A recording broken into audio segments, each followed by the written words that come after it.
નમસ્કાર વિદ્યાર્થી મિત્રો, હું જીઆઈ પટેલ. આજે આપણે ધોરણ 11 વાણિજ્ય વ્યવસ્થાની અંદર ચેપ્ટર નંબર 3 ધંધાકીય સેવાઓ 2 એનો આગળનો ભાગ જોઈશું. સૌથી પહેલાં આપણે બેંકના મુખ્ય કાર્યો જોયા, ત્યાર પછી બેંકના ગૌણ કાર્યો જોયા, બેંકના ખાતાઓના પ્રકારો જોયા. હવે આપણે બેંકની કઈ સેવાઓ છે તો એ વિવિધ પ્રકારની સેવાઓ વિશે જોઈએ. એ પહેલાં આપણે એની પ્રસ્તાવના જોઈએ. તો બેંકના મુખ્ય કાર્યો રોકાણ કરવું, ધિરાણ કરવું અને થાપણોને સ્વીકારવી છે. આ ઉપરાંત બેંક અનેક કાર્યો જેવા કે ગ્રાહકોના નાણાકીય વ્યવહારોને સંભાળવાનું કાર્ય કરે છે, શાકપત્ર આપવાનું કાર્ય કરે છે, ટ્રાવેલર્સ ચેક આપવાનું કાર્ય કરે, ડ્રાફ્ટ ઇસ્યુ કરવું, RTGS, NEFT, bank overdraft, loan, credit card, debit card, core banking સાથે સંબંધિત હોય તેવા કાર્યો પણ કરે છે. જે વિશે આપણે થોડીક માહિતી મેળવીએ કે બેંક આપણને કઈ સેવાઓ આપે છે. સૌથી પહેલાં ડ્રાફ્ટ ઇસ્યુ કરવા. તો ડ્રાફ્ટ એટલે કોઈ એક બેંક અન્ય બેંકની શાખા પર લખેલો ચેક છે. કોઈ એક બેંક બીજી બેંકની શાખામાં ચેક લખે, જેને આપણે ડ્રાફ્ટ કહીશું. ડ્રાફ્ટમાં વ્યક્તિના નામનો ઉલ્લેખ હોય છે અને તે વ્યક્તિને નાણાંની ચૂકવણીનો હુકમ આપવામાં આવે છે. તે વ્યક્તિને નાણાંની ચૂકવણી કે તમારે એ નાણાં જે વ્યક્તિ ડ્રાફ્ટ લઈને આવે તેને આપવા. ગ્રાહક પાસેથી પૂરતું અવેજ મેળવ્યા બાદ બેંક ડ્રાફ્ટમાં નિર્દેશ કરેલી વ્યક્તિને નક્કી કરેલી રકમ ચૂકવવાની ખાતરી આપે છે. કોઈ વ્યક્તિ જ્યારે અન્ય કોઈ વ્યક્તિને નાણાં મોકલવા માગતા હોય તો તે બેંકમાં જઈને નાણાં અને બેંકને ડ્રાફ્ટનું જે કમિશન આપવું પડે તેટલા નાણાં આપી ડ્રાફ્ટ કાઢી આપવા વિનંતી કરે છે. કારણ કે જે તમારે નાણાં મોકલવા છે તો જેટલા નાણાં મોકલો છો એ પ્રમાણે ડ્રાફ્ટનું કમિશન હોય છે. બેંક એ કમિશન લે એટલે તમને બેંક કમિશન લઈને તમને ડ્રાફ્ટ કાઢી આપશે. નાણાં મોકલનાર જેને નાણાં આપવા માગે છે તેના નામનો ડ્રાફ્ટ બેંકને કાઢી આપવા કહે છે. બેંક નાણાં લેનારના નામનો નાણાં લેનારના સ્થળની પોતાની શાખાનો અથવા તો જેની સાથે સમજૂતી થઈ છે તે બેંકને રકમ ચૂકી આપવા કહે છે. તો બેંક જે ડ્રાફ્ટ લખી આપે છે પોતાની શાખા બેંક હોય અથવા તો જેની સાથે સમજૂતી થઈ છે તે બેંકને રકમ ચૂકી આપવા માટે કહે છે. ડ્રાફ્ટ એકાઉન્ટ પે હોવાથી જેના નામનો લખાયો હોય તેના પર તેના જ ખાતામાં જમા થાય છે. આવો ડ્રાફ્ટ ચેકની જેમ રિટર્ન થવાની સંભાવના રહેતી નથી. એટલા માટે કારણ કે બેંક ચેક લખીને આપે છે એટલે રિટર્ન બને ત્યાં સુધી થતો નથી.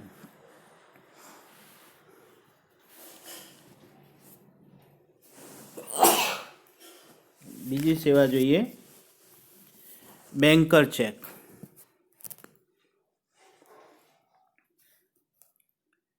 બેંક ડ્રાફ્ટ જેવી અન્ય કેટલીક સેવાઓ આપે છે, જેમાંની એક બેન્કર ચેક છે.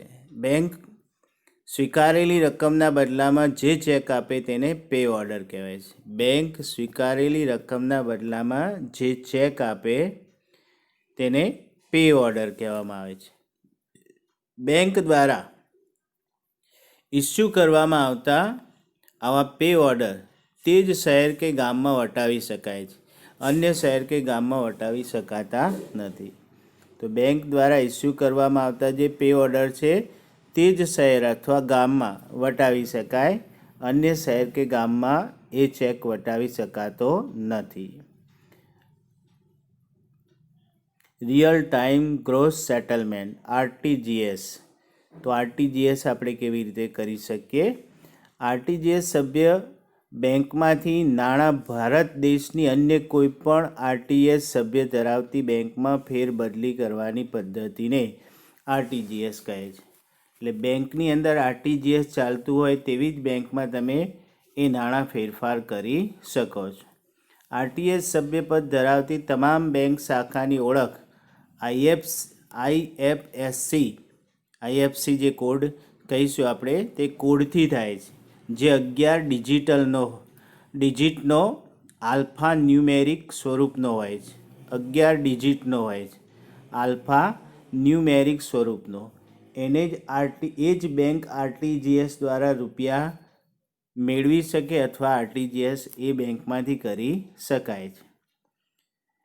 આઈએફસી કોડ આઈડીઆરબીટી હૈદરાબાદ દ્વારા ફાળવવામાં આવે છે. આઈડીઆરબીટી હૈદરાબાદ દ્વારા ફાળવવામાં આવે. Institute of development and research on banking technology. તમારે 1 માર્ક્સની અંદર પૂરા વાક્યમાં આ પ્રશ્ન પૂછાઈ શકે. રિયલ ટાઈમ ગ્રોસ સેટલમેન્ટ એ ભારતની કોઈપણ બેંકમાંથી ભારતની અન્ય બેંકમાં નાણાંની ફેરબદલી કરવાની પદ્ધતિ છે. તો કોઈપણ બેંકમાં ભારતની ફેરબદલી તમે કરી શકો, પણ એની અંદર આઈએફસી કોડ હોવો જોઈએ કે જે આરટીજીએસનું સભ્યપદ હોય. આ પદ્ધતિમાં રિયલ ટાઈમ તે જ સમયે તેમજ ગ્રોસ સેટલમેન્ટ એટલે કે વ્યવહાર પ્રમાણે જમા કે ઉધાર થાય તેને આરટીજીએસ કહેવામાં આવે છે. તો વ્યવહાર પ્રમાણે જે જમા થાય કે ઉધાર થાય આપણે તેને આરટીજી કહીશું. આરટીજીએસ પદ્ધતિમાં ભારતની એક બેંકના ખાતેદારને રકમ ભારતની અન્ય કોઈપણ બેંકના ખાતેદારના ખાતામાં જમા કરવામાં આવે છે. તો આરટીજીએસ દ્વારા એક બેંકમાંથી બીજી બેંકમાં આપણે એ ખાતાની અંદર આપણે રકમ જમા કરી શકીએ છીએ. તો આરટીજીએસનો મતલબ આપણે સમજી ગયા કે આરટીજીએસ ભારત દેશની અન્ય કોઈપણ સભ્ય ધરાવતી બેંકમાં આરટીજીએસનું સભ્યપદ ધરાવતી હોય એવી કોઈપણ બેંકની અંદર આરટીજીએસ પદ્ધતિ દ્વારા નાણાંની ફેરબદલી કરી શકાય છે. એની અંદર આરટીજીએસ સભ્યપદ ધરાવતી તમામ બેંકોની અંદર એ શાખાની એક ઓળખ હોય છે જેને આઈએફસી કોડ કહીશું, જે 11 ડિજિટનો હોય, જે આલ્ફા ન્યુમેરિક સ્વરૂપનો હોય છે. તો આ આલ્ફા જે આઈએફસી કોડ નંબર છે આઈડીઆરબીટી હૈદરાબાદ દ્વારા એને ફાળવવામાં આવે છે, જેમાં આપણે એક બેંકમાંથી બીજી બેંકની અંદર નાણાંની ફેરબદલી કરી શકીએ છીએ. ત્યાર પછી આપણે જોઈએ આ નાણાંનો રોકડ વ્યવહાર કરવામાં આવે છે. આરટીજીએસની અંદર નાણાંનો શું કરવામાં આવશે? રોકડ વ્યવહાર કરવામાં આવે છે. આથી ગ્રાહક અને લાભાર્થી બંનેના બેંકમાં ખાતા હોવા જરૂરી છે. જે ગ્રાહકને તમે નાણાં મોકલો છો એનું ખાતું બેંકમાં હોવું જોઈએ. જો ખાતું નહીં હોય તો આરટીજીએસ દ્વારા એ નાણાં એક બેંકમાંથી બીજી બેંકમાં મોકલી શકાતા નથી. બંને બેંક પાસે આઈએફસી કોડ હોવો જરૂરી છે. આઈએફસી કોડ નહીં હોય તો બેંકની અંદર એ બેંકમાંથી બીજા બેંકની અંદર નાણાંની હેરફેર કરી શકાશે નહીં.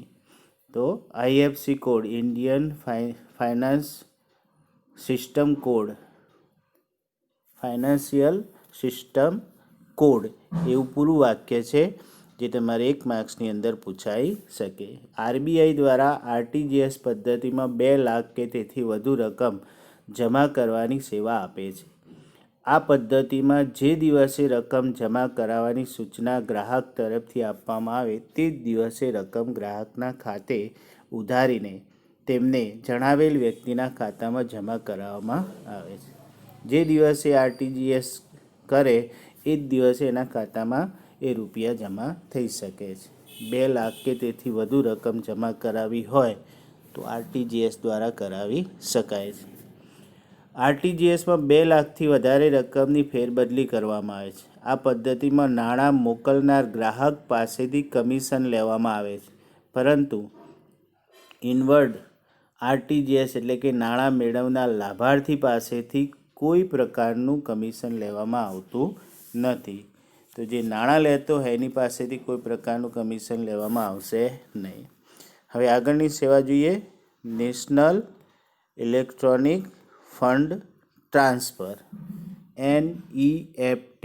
પૂરા વાક્યની અંદર તમારે એક માર્ક્સમાં પ્રશ્ન પૂછાઈ શકે. તો એનઈએફટી મેમ્બરશિપ ધરાવતી બેંકમાંથી ફંડ ભારત દેશની અન્ય એનઈએફટી મેમ્બરશિપ ધરાવતી બેંકમાં ટ્રાન્સફર કરવાની પદ્ધતિને એનઈએફટી નિફ્ટ કહેવામાં આવે છે.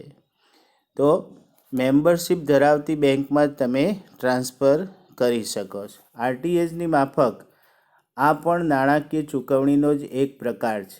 આ પ્રકારની વ્યવસ્થા પણ ઓનલાઈન કરવામાં આવે છે, માટે આઈએફસી કોડ નંબર આપવામાં આવે છે. આ પ્રકારના વ્યવહારમાં ફંડ ટ્રાન્સફર કરવાની રકમની કોઈ મર્યાદા નથી. આ પ્રકારના વ્યવહારમાં વધુમાં વધુ રકમ 22 લાખ વધુમાં વધુ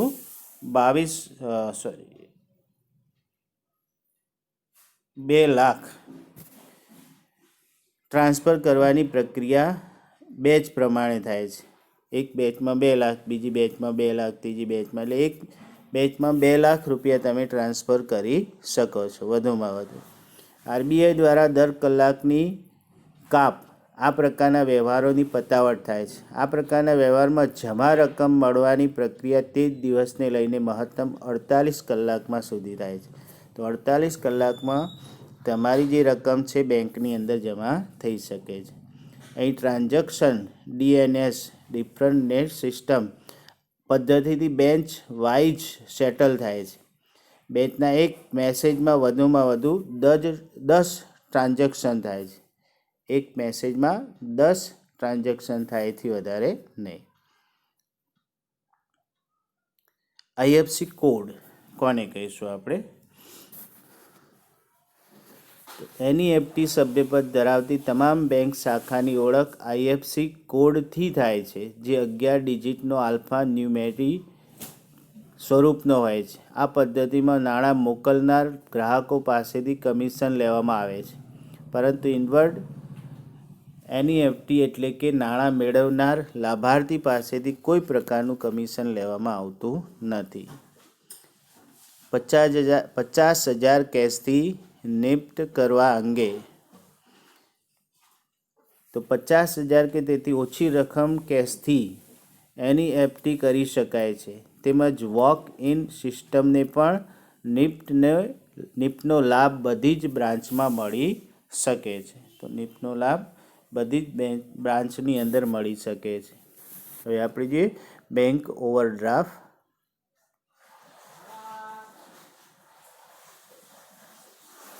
વેપારી બેંકમાં ચાલુ ખાતું ધરાવે છે. વેપારી બેંકની અંદર ઘણા એવા છે કે જે ચાલુ ખાતું, વેપારી કે ઉદ્યોગપતિઓ આ ચાલુ ખાતામાં રહેલી જમા રકમ કરતાં વધારે રકમ ઉપાડવાની સગવડ આપવામાં આવે તેને બેંક ઓવરડ્રાફ્ટ કહે છે. વેપારી પોતાની કે અન્યની જામીનગીરી પર ઓવરડ્રાફ્ટ મેળવી શકે છે. આ પ્રકારે મંજૂર થયેલ ઓવરડ્રાફ્ટની મહત્તમ રકમમાંથી ઉપાડવામાં આવેલી રકમ પર વ્યાજ ચૂકવવું પડે છે. તો ઓવરડ્રાફ્ટ વેપારી બેંક જે ચાલુ ખાતું ખોલાવે છે એમાં જ આ સુવિધા પૂરી પાડી શકાય, જેમાં ચાલુ ખાતાની અંદર જેટલી રકમ હોય એના કરતાં વધારે રકમ ઉપાડી શકે છે. Cache credit.